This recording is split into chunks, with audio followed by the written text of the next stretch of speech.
Hello and welcome. This is Israel Lopez, and in this video, I'm going to be reviewing Fishbowl Inventory 2015.4 and go through the new release highlights. This video is a bit special because this is my first video review of the Fishbowl Inventory software update series. Normally, I go through a process where I'm taking screenshots, typing up what I see, what I like, what I don't like, and I decided to instead of create a video, maybe that's a little easier, but there's a lot to go over in this update, so I'm going to just make a video for just the highlights.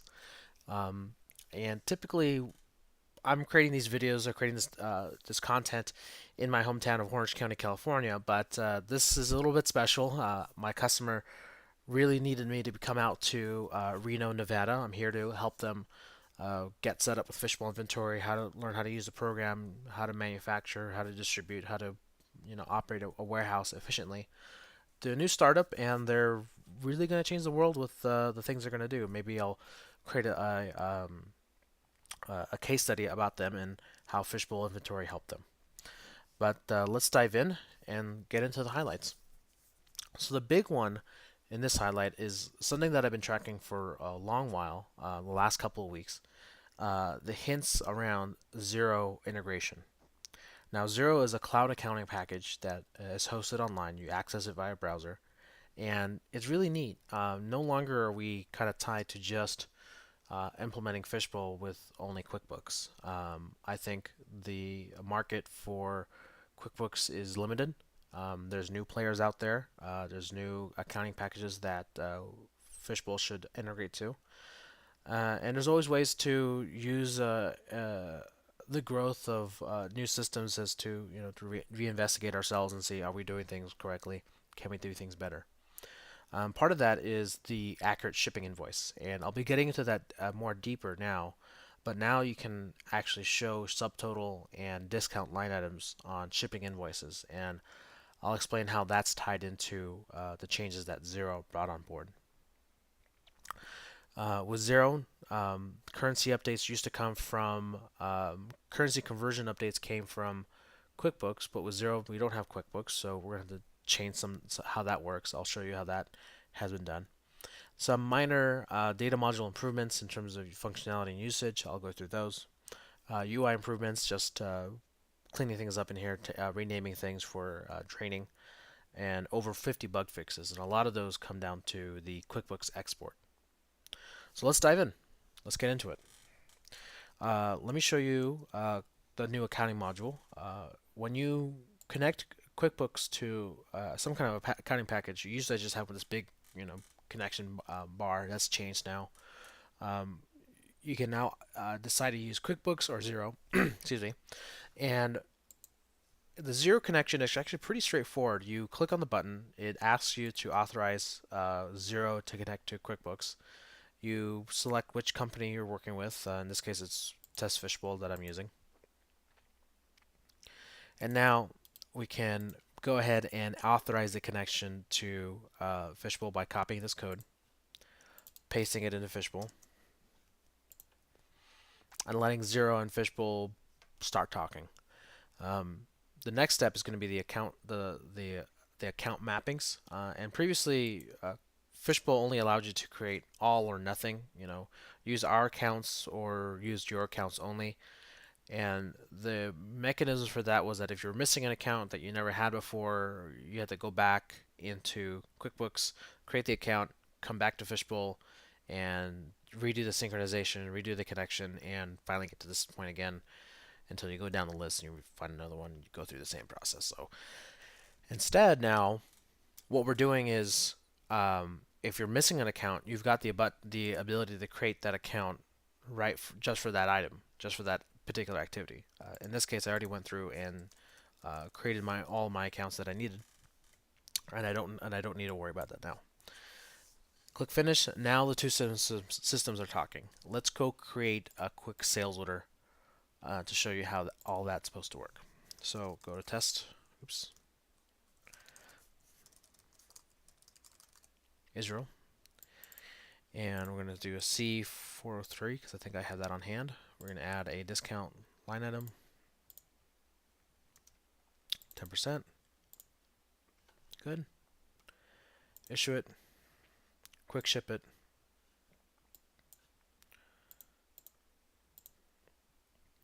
and we're done. Go back to accounting, export it. Now the integration between Xero and QuickBooks is actually really, really fast. There's nothing to wait. It's just an internet connection that you need to connect to Xero. And I anticipate more people wanting to put Fishbowl in a hosted cloud solution rather than running it on premise until they get to a certain size where they need the horsepower of on premise. But let's go take a look at Xero and see how that came across as. So we're going to go back to test customer. You can see I was already testing earlier. Look at my recent invoices. Invoice 7. And there it is. It's as easy as that. So I'm going to be creating more videos on all the different aspects within Xero: purchasing, manufacturing, cycle counting, inventory adjustments, things like that. But for this video, I just wanted to show you that yes, it does work, how to connect to it, how invoices look. You can definitely, let's take a look at, they do attachments and things like that. Xero does offer free conversions from QuickBooks to Xero if you're using Pro and lower.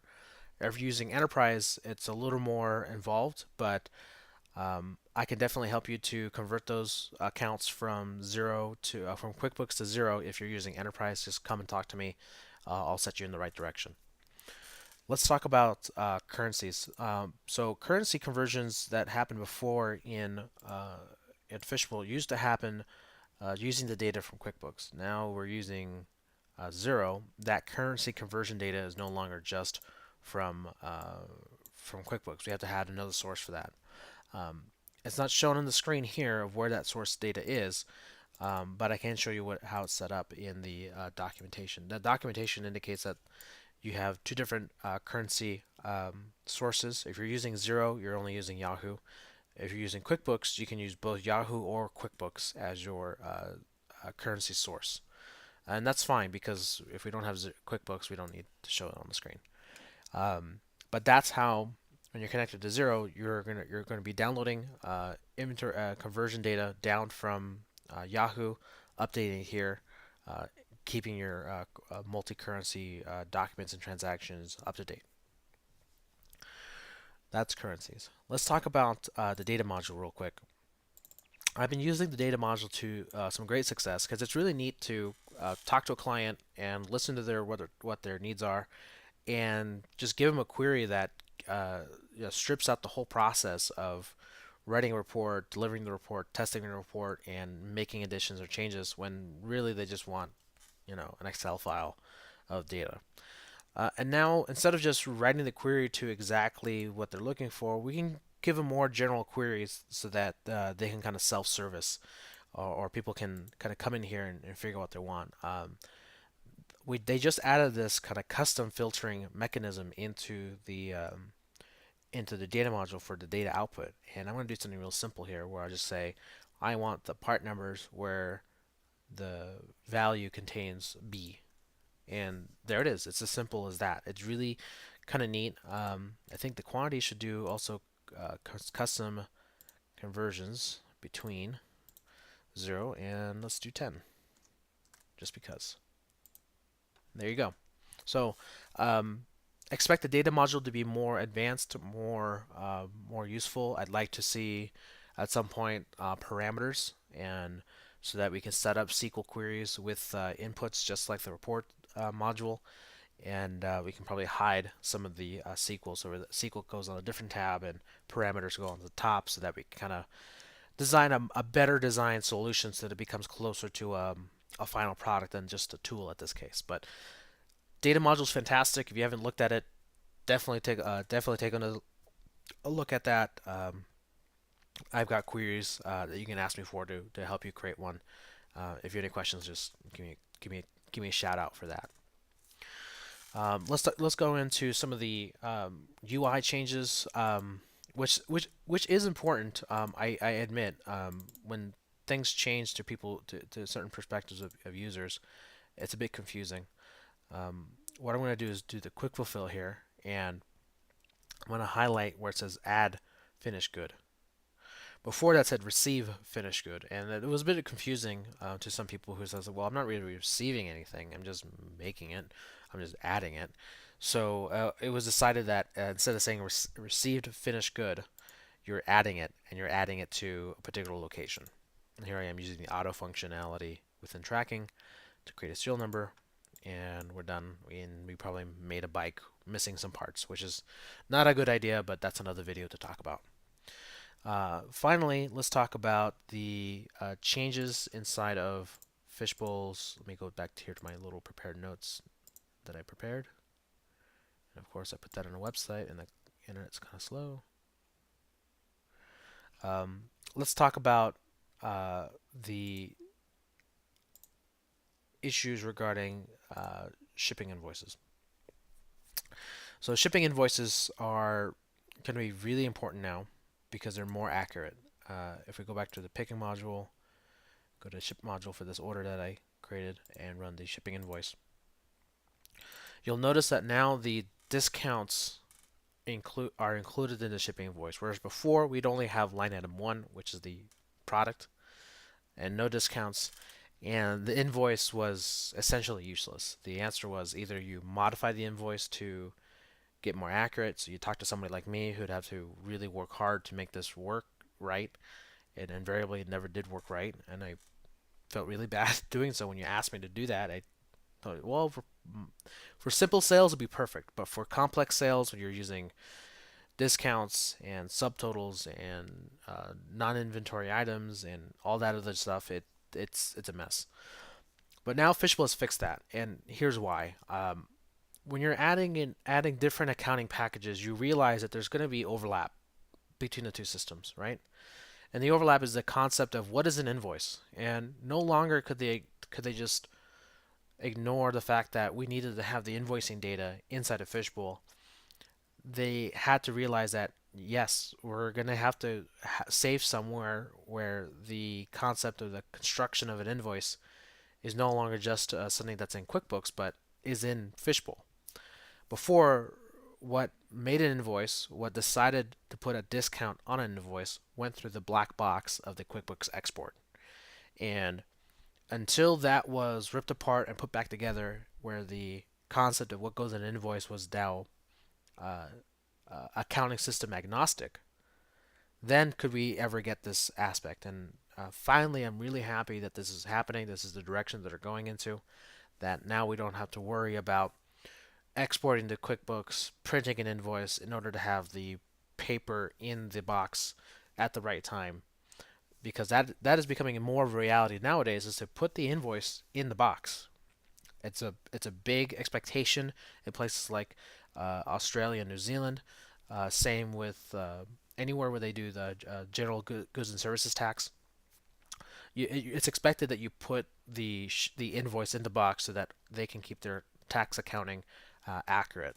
And if they don't, then it's kind of makes Fishbowl look bad. And it's something that Simon over at Fishbowl Australia and I have been struggling with the most, but we've done our best with making it perfect. But this actually makes it a lot easier, makes it a lot more streamlined, and frankly, makes Fishbowl a better product. So I'm really glad that this has been prepared and this is done, and we don't have to worry about invoices not having discounts and subtotals and people not paying their invoice correctly or coming in and complaining, I didn't get my discount, stuff like that. And overall, if I were to bring over the release notes, there's been a lot of changes into the application itself, some technical, some not so technical. But there's one issue that I do want to bring up and talk about, which is the exporting. And I'm going to do Control Search Export.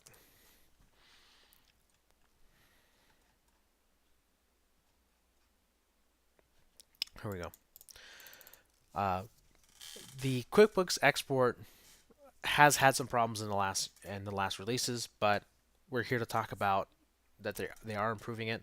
They are working in getting data in and out of QuickBooks and out of Fishbowl and into QuickBooks more seamless. 2014 was my consideration pretty stable.